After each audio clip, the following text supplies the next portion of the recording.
In this video, we'll continue to look at solutions to CSEC Admaths past paper of 2024, and we'll be looking at question 2.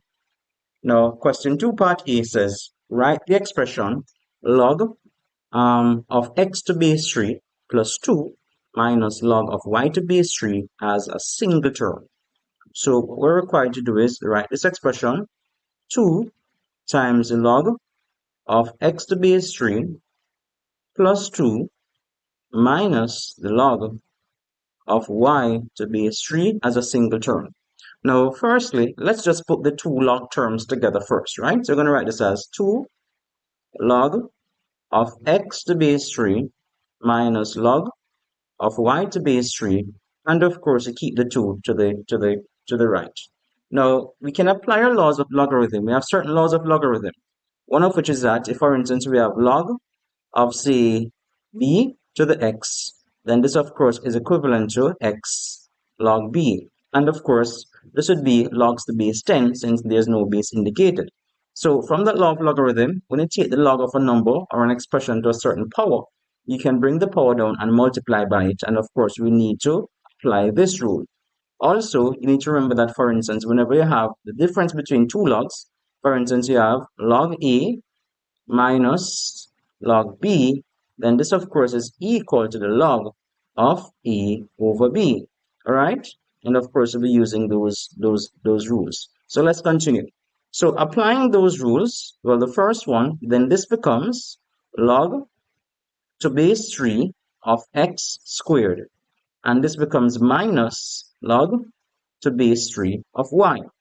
Now, because I want us to express these as a single term and we're taking log to base 3, we can actually express the number 2 as log of a number to base 3. And how do we do that?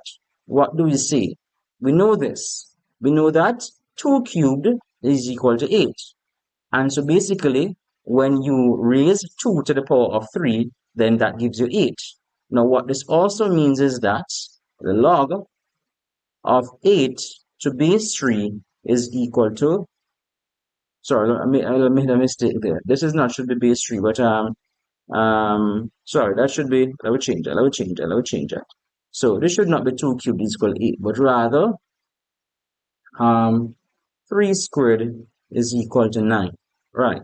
So this should be 3 squared is equal to 9. Now this is commonly, this is expressed in what is commonly referred to as the index form. And so basically we can also say that log of 9 to base 3 is equal to 2. So because we know that 3 raised to the power of 2 is equal to 9, then it means that log of 9 to base 3 is actually equal to 2. And so therefore what we can do is we can replace the number 2 with log of 9 to base 3. So let's do that. And so therefore this becomes plus the log of 9 to base 3. And so all our terms in the expression have now been expressed as log of a certain number or expression to base 3, and we can therefore now apply the laws of logarithm, right?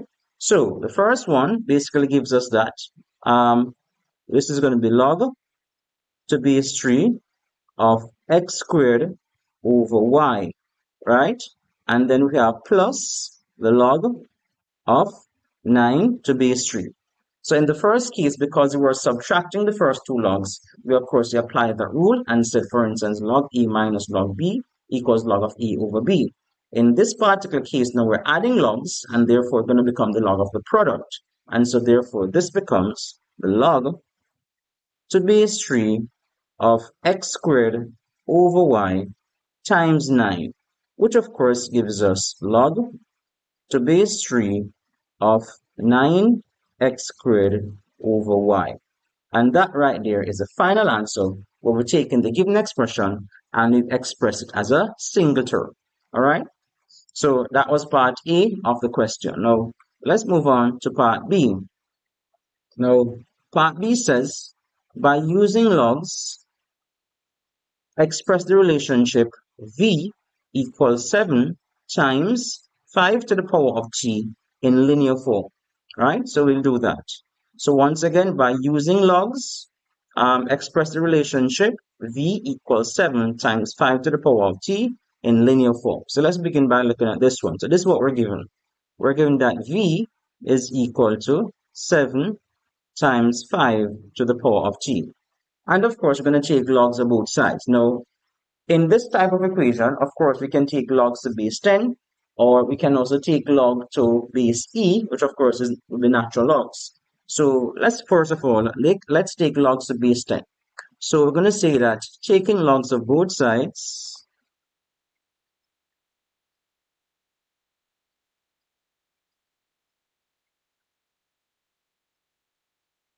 we get that log v equals log of 7 times 5 to the power of t.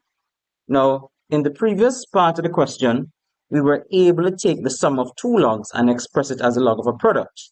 In this part of the question, we're expected to do or required to do the reverse. We're required to take the log of a product and express it as a sum of two logs.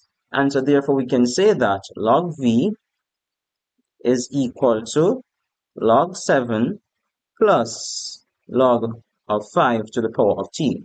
We're not finished. We have one more step to make. And so the next step is to actually take the t and bring it down. And so we have log v is equal to log 7 plus t log 5, right? Now, because we want us to express this in linear form, essentially, we want to put it in the form y equals mx plus c. So let's just rearrange some of the terms here. So we get that log v is equal to, I'm going to put the log 5 in front of the t, so that's equal to log 5 times t plus log 7. And what does this now mean? This now means that this equation is in the form y equals mx plus c. And therefore, if we were to plot a graph of log v versus t, then this will produce a gradient equal to log 5, and the y-intercept is equal to 7. I'll repeat that. Because this equation is now in the form of a straight line, y is equal to mx plus c. If we were to plot a graph of log v versus t, in other words, log v on the y-axis and t on the x-axis, then this should produce a straight line having gradient equivalent to log 5, and y-intercept is equivalent to log 7, right? And of course, part 2 of the question requires us to state the value of the gradient of the line, which represents a relationship in B1. And as I said before, the gradient m would be equal to, so the gradient m would be equal to log 5, right? So once again, if we were to plot a straight line graph, right? Or to plot a straight line graph, right? And let this be our y-axis or x-axis. And this, of course, would be log v on the y-axis. And this would be t on the x-axis. We'd get a straight line, right? Straight line. And of course, the y-intercept of the straight line, let's call the y-intercept c, would be equal to log 7.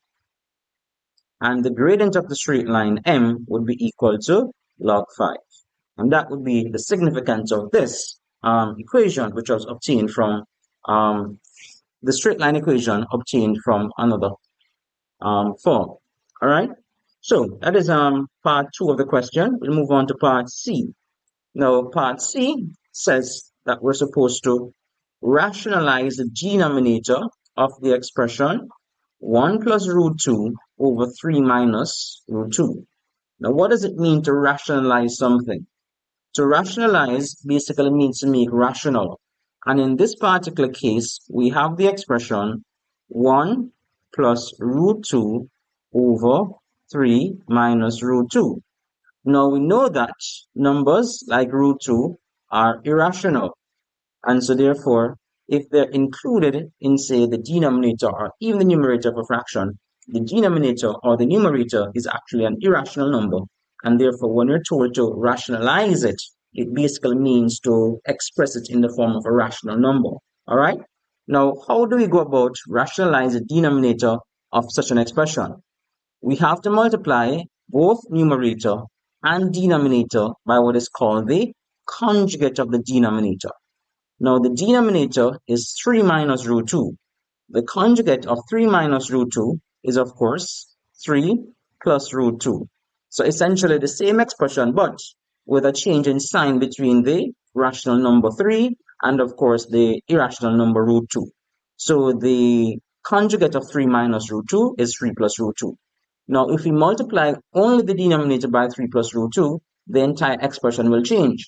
And so we must multiply the numerator by 3 plus root 2 as well, because essentially 3 plus root 2 divided by 3 plus root 2 is equal to 1. So essentially we're multiplying this expression by 1, and so overall the expression does not change, but we'll be able to express it in a different form. All right, so let's proceed to rationalizing and simplifying. So we're going to say 1 times 3, that gives us 3. Then we have 1 times root 2, that is plus root 2. Then we say root 2 times 3, that is plus 3 root 2. And then of course root 2 times root 2, which is, let's first write it as plus root 2 squared. And that takes care of the numerator. Now let's go to the denominator. Now we have 3 times 3, that gives us 9. Then we have 3 times root 2, that is plus 3 root 2. Then of course we have minus root 2 times 3, so that's minus 3 root 2. Then we have minus root 2 times root 2 rather, so this becomes minus root 2 squared, right? And we'll simplify. So in the numerator, we have 3 plus root 2 plus 3 root 2, and that gives us 3 plus 4 root 2, and of course root 2 squared from the laws of surds. So root 2 squared is just equal to 2. Sorry, well, that shouldn't be an equal sign, but a plus sign, right? So this is plus 2. And then now in the numerator, the 3 root 2 and the minus 3 root 2 obviously will cancel each other. And so what we're left with is 9 minus 2. And so this becomes 3 plus 2, 5. So we have 5 plus 4 root 2 all over 7. Now, is 7 a rational number? The answer is yes. And therefore, we've successfully rationalized the denominator of the expression 1 plus root 2 over 3 minus root 2, right?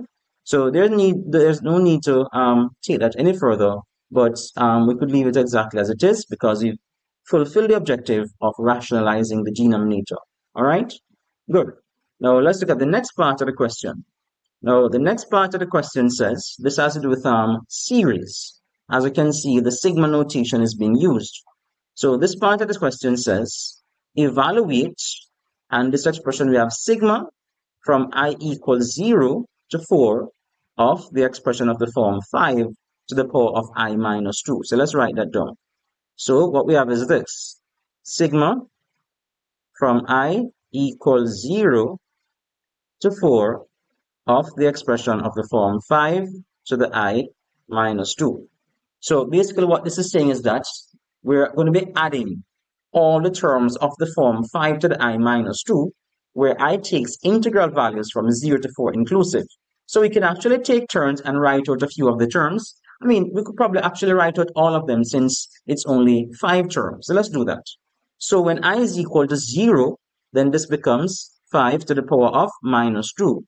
When I is equal to 1, then this becomes 5 to the power of 1 minus 2, which is minus 1. When I is equal to 2, then this becomes 5 to the power of 2 minus 2, which of course is 0. And by now we should start seeing the trend. When I is equal to 3, then this becomes 5 to the power of 3 minus 2, which is 5 to the 1. When I is equal to 4, then this becomes 5 to the power of 4 minus 2, which of course is 5 to the power of 2. Right? So we should see a particular trend.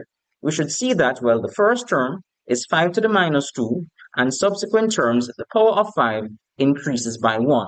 Now, what type of series is this? We might not be able to recognize at this stage, but you should be able to.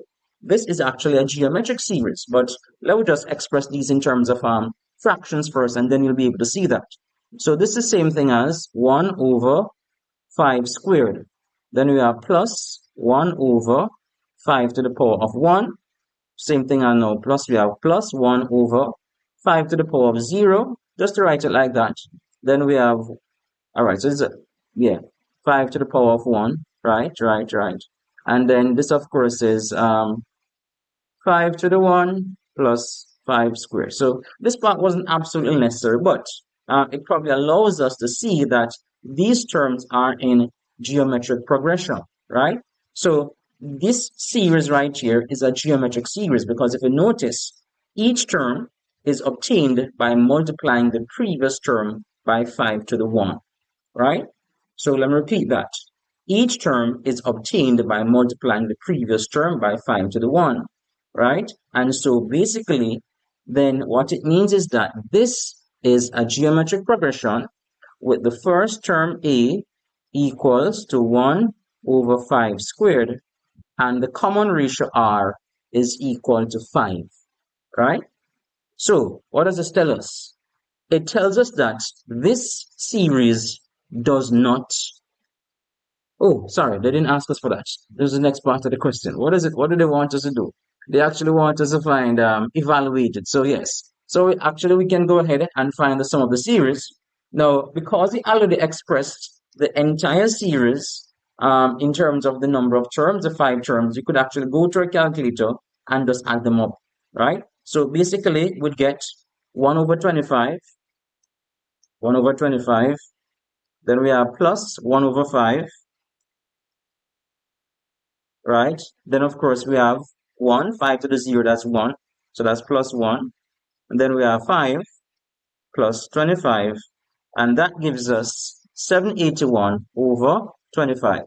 So the sum of the terms in this series is 781 over 25, right? So that would be the value of that particular series there, 781 over 25, right? So that's one way of actually adding them.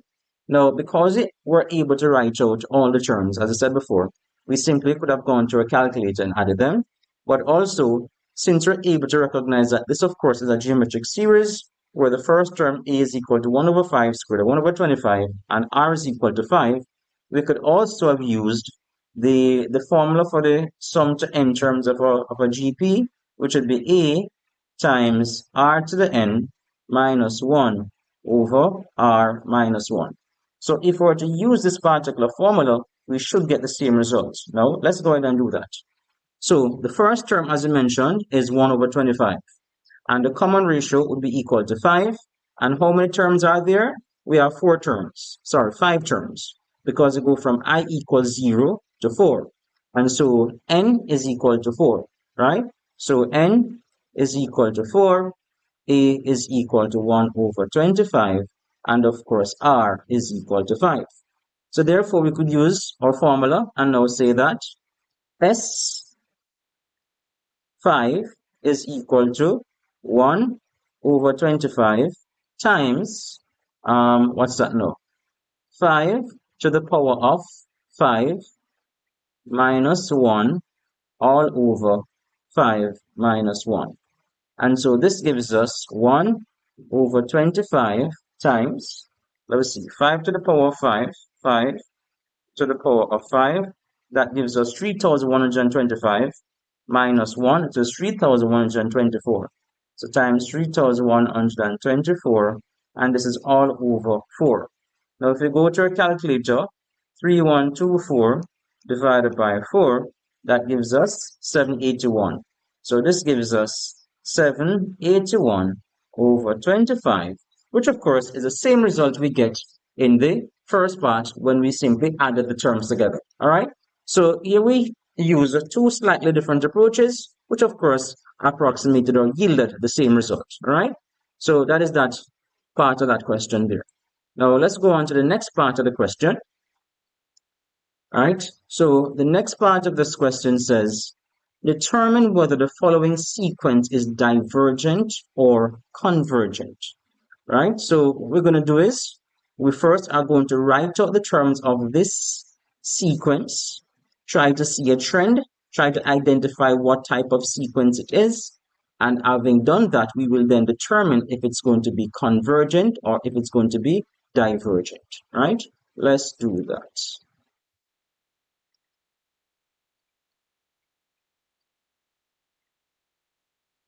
All right, so here are the terms in the sequence. We have 1 minus 2/3, then we have 4/9, then we have minus 8 over 27.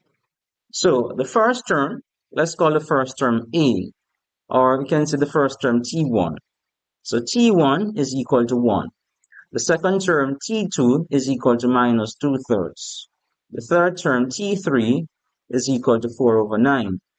And the fourth term T4 is equal to minus 8 over 27. Now, these terms, they kind of look like they're in a geometric progression.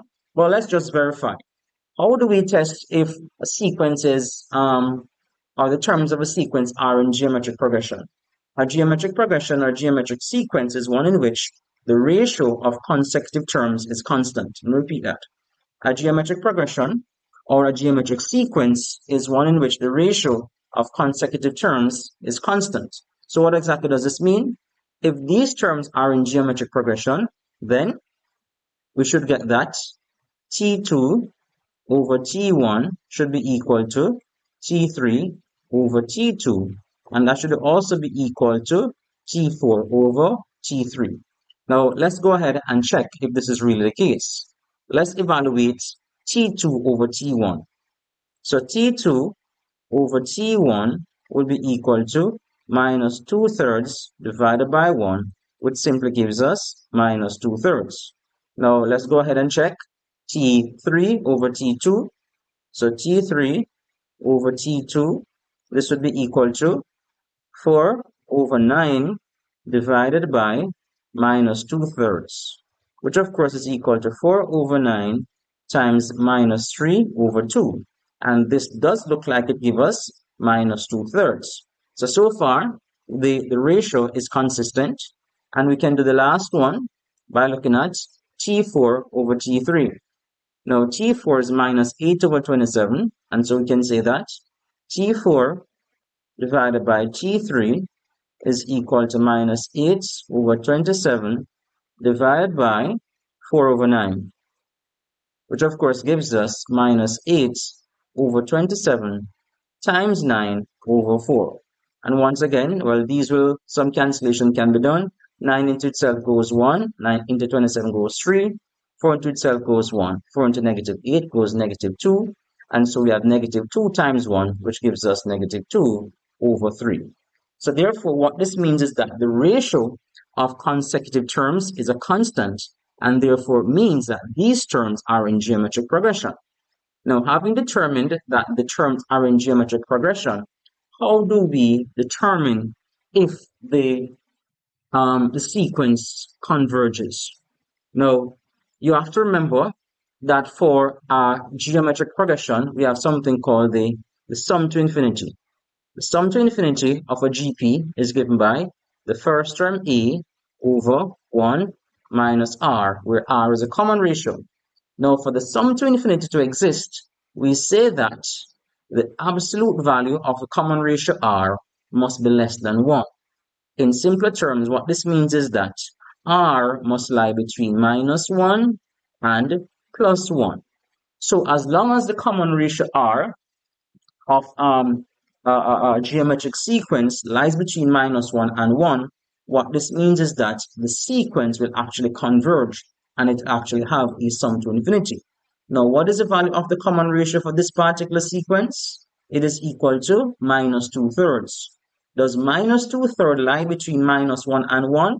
The answer is yes. And therefore, what this means is that sequence actually converges. So we can say that since R is equal to minus 2/3, then the sequence converges, right? So what is required for a sequence to converge in this particular case? The common ratio must lie between 1 and minus 1, and in this case, that condition is satisfied, and therefore we say that the sequence does converge. So this was question 2 from CSEC Admats 2024.